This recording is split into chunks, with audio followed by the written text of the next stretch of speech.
Tonight's bedtime story is called Amateur Baseball Tutor, and it was written in response to a request from my friend Dave's son Holden, who wanted me to write a story about baseball. And I would say that if you ever wanted to email me and request some subject matter for a future bedtime story, that this story is probably pretty indicative of the kind of result you could expect. Let's begin. Ever since Theodore had learned to ride a bicycle when he was 5.5 years old, Dolores had been telling him that when he turned 12, he would be allowed to ride his bike beyond the confines of the two intersections at either end of Frank Street, the street on which they lived.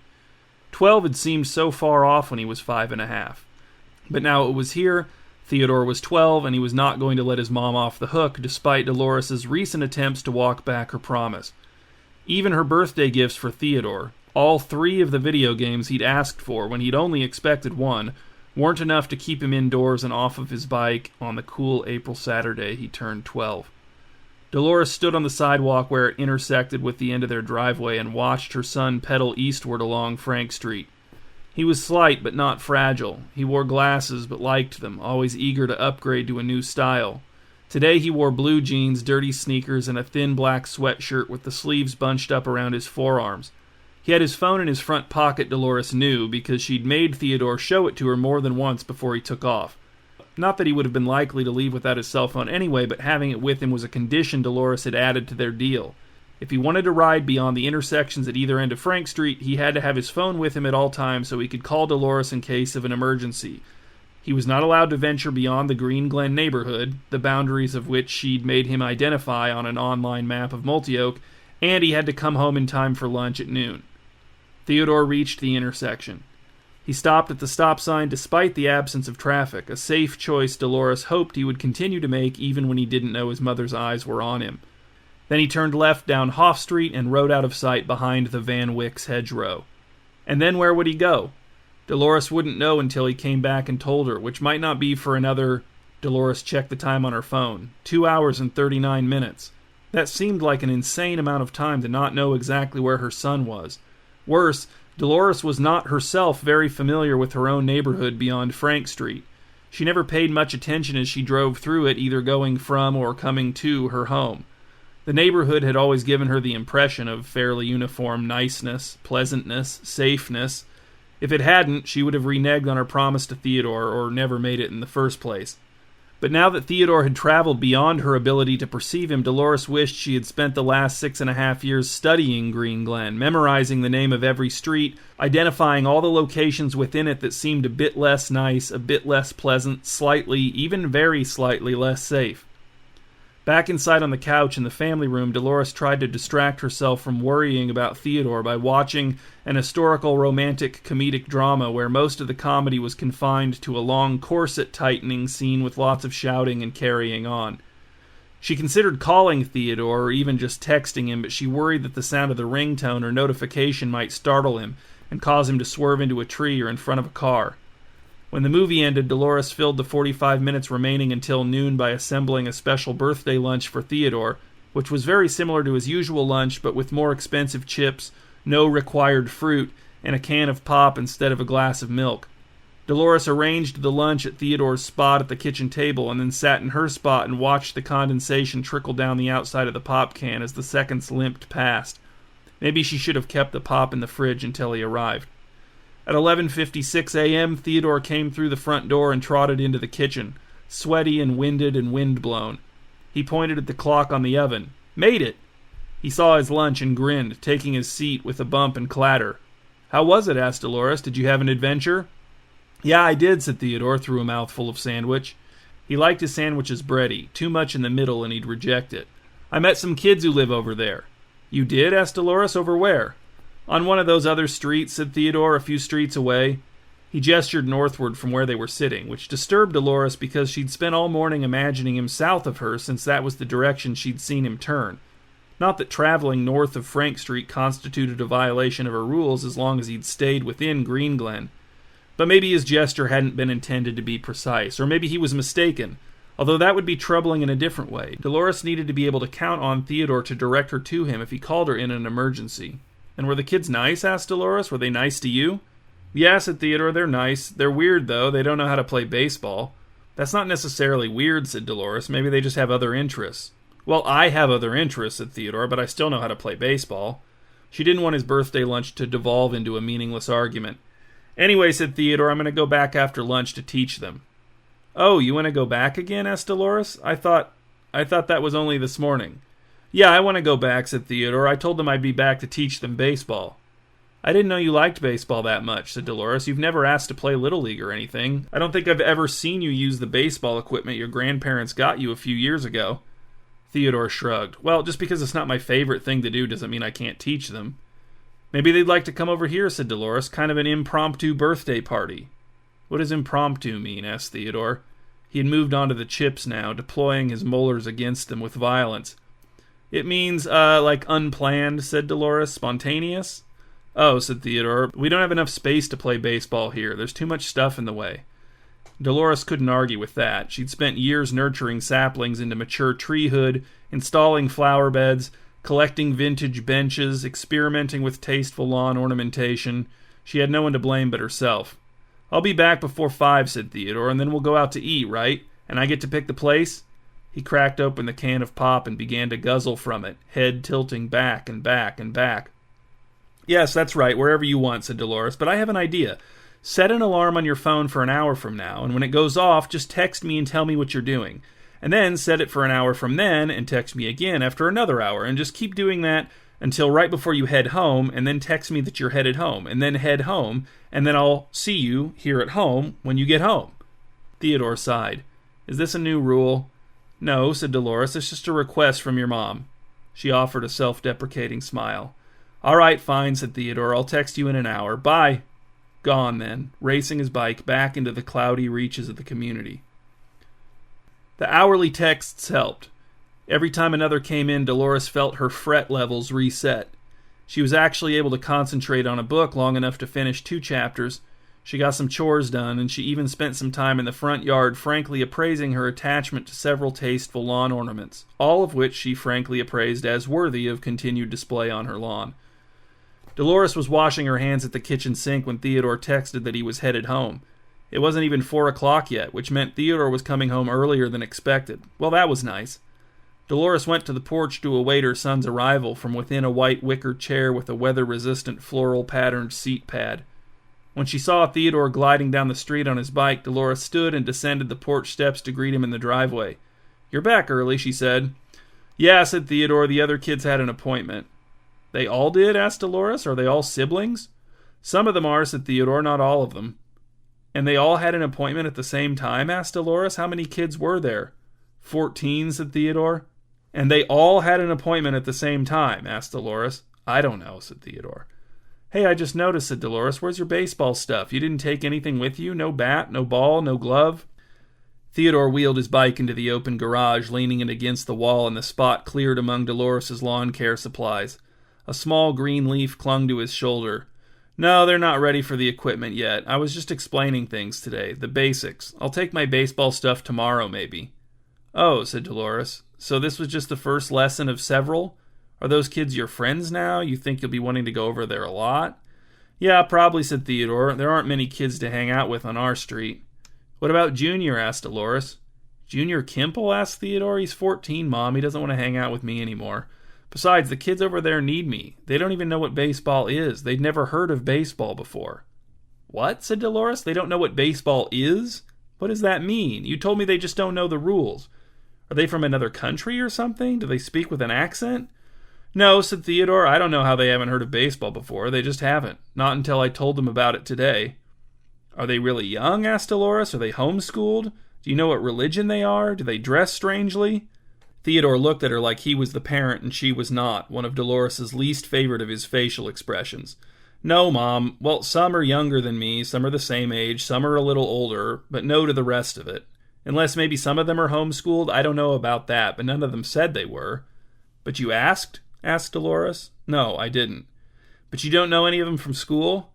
I think maybe some of them go to my school, said Theodore. Some of them looked kind of familiar. Dolores reached out and plucked the leaf from Theodore's shoulder. She held it in a cupped palm, examining its shape, its size, the specific shade of its greenness. I don't recognize this kind of leaf, she said, with a tremor in her voice.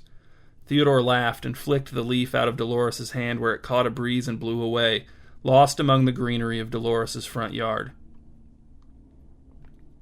Theodore threatened Dolores with Newsworthy Burger as his birthday dinner restaurant pick, but he was just teasing, thank goodness.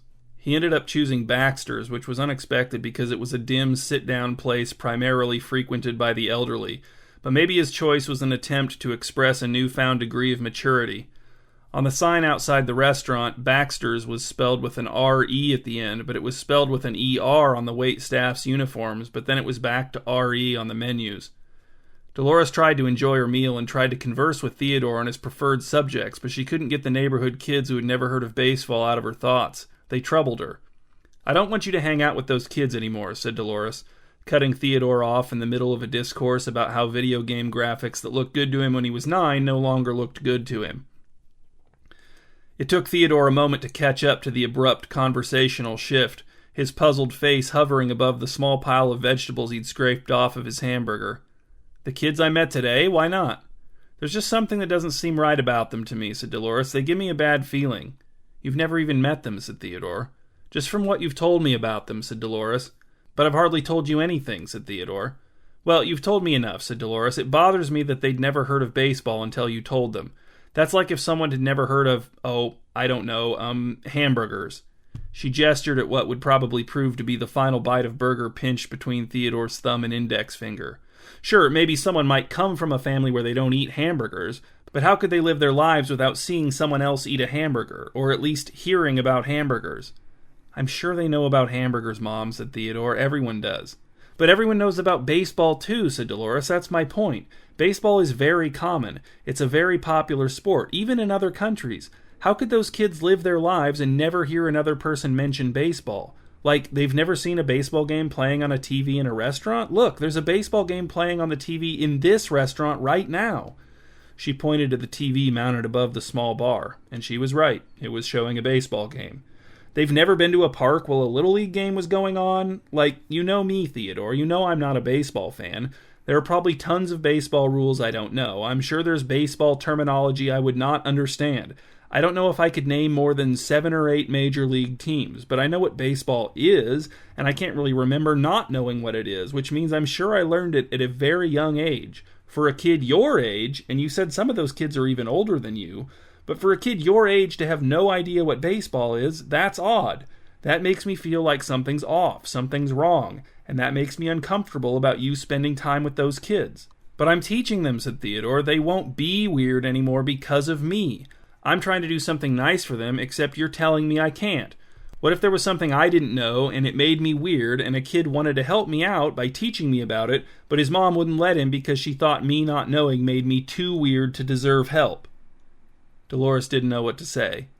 In a way, she was proud of Theodore, less for his altruistic desire to teach the neighbor kids baseball than for his burgeoning debate skills. She couldn't think of a logical way to express her unease. She fully believed in her parental right to demand obedience, whether she could explain her reasoning or not, but Theodore was old enough to resent it, to hold the grudge for years maybe. It was the kind of thing Dolores could imagine popping out of him again when he was an adult and she was elderly, flung back at her in a heated moment. All right, said Dolores. "You can keep teaching the kids in that other part of the neighborhood about baseball, but I want you to be wary. Do you know what that means? I want you to keep your eyes open for other things about them that might also be strange, but in a more concerning way." "Like what?" asked Theodore. He took a tiny bite of what should have been the final bite of his burger, reducing it to at least one more bite of burger, possibly more if the next bite proved to be even smaller. "I don't know," said Dolores. "You'll just have to be observant. And if something seems wrong, trust your gut. Just get on your bike and ride home." "I can do that," said Theodore, and he tossed the remaining morsel of burger at his open mouth, where it bounced off of his upper lip and landed on the floor. The following morning, a Sunday robed in semi-gloom, Dolores made the point, not stridently, that it probably wasn't worth it for Theodore to go hurrying off to continue his baseball tutelage because many or some, or who knew, maybe all of the kids from that other part of the neighborhood might be at church. "That's fine," said Theodore. "I'll just ride over there and check. I can teach whoever's around. If no one's around, I'll come home." He was out of bed and dressed and nourished earlier than Dolores had ever seen him on a weekend morning, and this was after she had allowed him to stay up late playing his new video games. "And look," said Theodore, "I'm taking my baseball equipment today." He showed Dolores his backpack, the handle of a bat sticking out the top with zippers holding it in place from two sides. The ball and glove were all inside the bag, presumably. "Ah," said Dolores, "that's a big step. I hope they're ready for it." "I guess we'll see," said Theodore, missing the irony, which Dolores supposed was for the better. "Just remember to come straight home if you notice anything amiss," said Dolores. "What I mean is—" I know, said Theodore. Then he left. Dolores had assumed that the texting every hour agreement was understood to be ongoing, so when Theodore had been gone for an hour and 10 minutes and had not texted her an update, she began to worry. Should she go look for him, get in the car, and drive around until she found him? The neighborhood wasn't that big, she didn't think it would take too long, and she wouldn't freak out when she found him and everything was fine, because surely that's what would happen. But she would just calmly request that he text her every hour while in other parts of the neighborhood from now on, being sure to take the fault for the confusion upon herself because she hadn't specifically stated that the practice would apply beyond yesterday afternoon. But then, while Dolores was still pondering her next move, Theodore walked into the house with his backpack slung over one shoulder, the bat handle protruding at the same angle. "Hey, Mom, sorry I didn't text. I forgot until I was most of the way home, and I figured it just made sense to keep riding instead of stopping to text you that I was, a few minutes away." "Why are you home so early?" asked Dolores. "Did you notice something else that seemed strange about the kids that disturbed you?" "Nah," said Theodore, "they had another appointment." Dolores still found this appointment thing strange too, but she decided not to press the issue. She was happy Theodore was home. Maybe that other part of the neighborhood and those other kids were already beginning to lose their luster. Theodore kicked his shoes off and carried his backpack with him upstairs. Soon Dolores heard the cacophony of one of his new video games coming from his room. She was about to call for him to close his bedroom door to dampen the sound when she heard someone open the storm door and knock directly on the front door. Answering, Dolores found a man of her height on the porch. His pants were too tight to allow his hands easy admittance to his front pockets, but he jammed them in there anyway. His hair was not thinning, but was quite wispy. A gray truck was parked at the curb in front of Dolores' house, partially visible beyond her yard's many obstructions. "Are you his mother?" asked the man. He was upset. "Theodore's mother? I followed him here. I saw him park his bike in that garage." He pointed to his left, which was indeed the direction one would need to move from where he stood to encounter Dolores' garage. "I'm Theodore's mom, yes," said Dolores. "What's wrong? What happened?" "He's not welcome on our street anymore," said the man, "and I speak for all the parents over there." He pointed with a ferocity that was nevertheless vague. "Keep him away from our kids."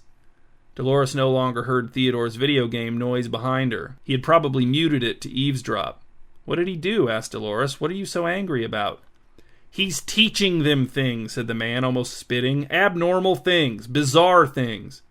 "You're talking about baseball?" asked Dolores. "That's why you're mad? Because he's teaching the kids baseball?" "I don't know what it is, and I don't want to know what it is," said the man. "Maybe you all are fine with that kind of thing over here on this street, but in our part of the neighborhood, no. No, absolutely not." "You don't know what baseball is either?" asked Dolores. "You've never heard of it before?" "But it's just a sport, a very popular sport, like a game, an athletic game." "I know what sports are," said the man. "Don't condescend to me." "You know what sports are, but you don't know what baseball is." "Basketball," said the man. "That's a sport. Football, soccer, tennis, cricket." "You know cricket, but you don't know baseball?" "Do not condescend to me," said the man, jabbing his ring finger of all fingers in Dolores' face.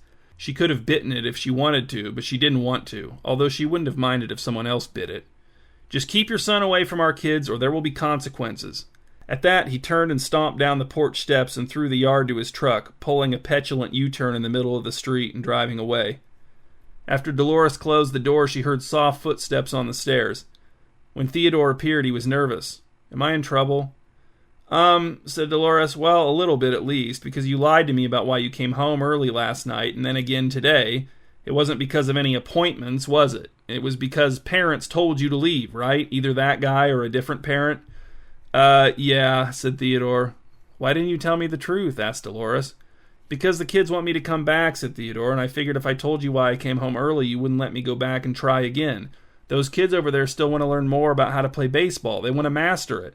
So yesterday, when one of the kids' moms chased me off, we planned to try it at a different place today, but then that guy who was just here found us at the new spot and chased me off again. But I guess he followed me too." "That's what he said?" "I didn't notice him, otherwise I would have tried to lose him, or tried to lead him to the wrong house." "Your dedication to helping those kids is commendable," said Dolores, "and that man is ridiculous, truly ridiculous. But yeah, you can't lie to me twice and get away with it. I'm going to have to ground you from riding your bike for a while." "But what if I just promise not to go back to that neighborhood?" asked Theodore. "Well, that's a given," said Dolores. "Even when you get your bike privileges back, you're never going back to that neighborhood. But that's not really a punishment. That's just the rational thing to do, especially since they don't even want you there." "The kids do," said Theodore, his voice impassioned. "But their parents don't," said Dolores, "and they make the rules. At least we got a clue about how the kids didn't know about baseball. Their parents don't either. Now, how did the parents reach middle age without finding out about baseball? I can't even begin to imagine." "So am I grounded for my bike or not?" asked Theodore. "Grounded," said Dolores. "Okay," said Theodore, accepting his sentence without further protest. He seemed to understand that justice had been served. Within minutes he was back in his room and the video game racket again filled the house. Dolores wondered if she should have grounded him from his video games too, but no, it would be good for him to rediscover the pleasures of sticking around home. "Theodore," she called, "can you close your door, please?" But Theodore couldn't hear her. The next day when Dolores got home from work, Theodore was not at the house. His school supplies had been dumped on his bed and his backpack was gone, along with, it seemed, his baseball bat, baseball glove, and baseball. But his bike was in the garage, which meant Theodore had opted for a letter-of-the-law interpretation of his grounding and had most likely walked to meet up with the kids from the other part of the neighborhood. And if he was abiding by the prohibition against bike usage, then he was probably also abiding by the prohibition against returning to that other part of the neighborhood and the prohibition against leaving Green Glen, which meant he had probably arranged to meet the kids in yet another part of the neighborhood. Dolores thought back to the previous day's conversations with Theodore, trying to remember if she'd ever forbidden him from teaching those other kids baseball somewhere other than their part of the neighborhood. She was pretty sure she hadn't. It had been implied, or she certainly thought it had, but she'd never made it explicit. Nor had she followed through on her plan to establish with Theodore that hourly texts were to be the new standard. She texted him to ask where he was, but when he hadn't responded after 15 minutes, Dolores decided the time had come to get in the car, find him, and have a discussion both frank and stern. She had put on her jacket and one shoe when she heard a car pull into the driveway. When she opened the front door, Dolores was greeted by the sight of a uniformed police officer escorting her son up the front walk. The policeman, not Theodore, held the backpack of baseball equipment.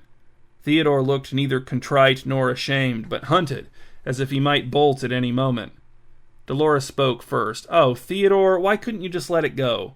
"Ma'am, this is your son?" asked the policeman as he ushered Theodore up the porch steps. "Yes, Theodore is my son," said Dolores, "but surely this isn't necessary, is it? He didn't do anything illegal, did he? It's not like he's abducting those other kids. I'll talk to him, but it's not illegal for a kid to teach another kid baseball." The policeman, with dark stubble sprouting halfway down his thick neck, shook his head, his anger a thin veneer over his disgust. "Is that what you think he was doing, ma'am, teaching those kids baseball? I've been a Little League coach for 6 years, ma'am, and what I saw him teaching those kids was not baseball, no matter what he claims it was." "What do you mean?" asked Dolores. "You've got his baseball stuff right there. What is he talking about, Theodore?" Theodore looked at the porch floorboards, his face wiped of color. He stood very still, but Dolores could see his toes flexing again and again through the fabric of his sneakers. "He had them dig tunnels," said the policeman. "I don't know how they got them dug so fast. What do tunnels have to do with baseball? There's no tunneling in baseball." He turned to Theodore. "And what were they singing? Was that even singing?" Theodore said nothing. The policeman turned back to Dolores. "They had a garbage bag full of vitamins, different kinds all mixed together. They tried to keep me from looking inside. He won't tell me what it was for." Dolores felt nausea clawing at her. "Some of the kids were... I don't know how to describe it." The policeman pinched the bridge of his nose. "Some of the kids were filling socks, not the ones they were wearing, but different socks. They were filling socks with dirt from the tunneling and a sort of..." At a loss, he trailed off. "Bunting," said Theodore, his voice both low and defiant. "That's not what bunting is," shouted the policeman, shaking Theodore by his shoulder. "What was that bag of vitamins for? Answer me." "For the shortstop," said Theodore. He looked up and met the policeman's eyes. "For all of the shortstops." "Theodore," said Dolores, "listen to me. Look at me, Theodore." He did. "Do you not know how to play baseball? Do you not know what baseball is?" "I know what it is," said Theodore. "I know how to play. How could I teach the other kids if I didn't know?" "I never taught you," said Dolores. "I just thought you knew. I assumed you picked it up somewhere, in PE at school, or... Dad taught me," said Theodore. After a brief internal battle against panic, Dolores managed a temporary stalemate long enough to say, "But you don't know your dad." Now it was Theodore's turn to look confused, and that look was so genuine that Dolores' extremities went numb. A grinding feeling filled her head. She barely heard Theodore when he said, "What? Yes, I do. I know Dad. How would I not know Dad?" And then it came to Dolores, the pieces sliding into place after years of clumsy tumbling, the shapes never quite aligning. Oh yeah. Tunneling, singing, dirt-filled socks for bunting, a bag of assorted vitamins for all the shortstops. Baseball.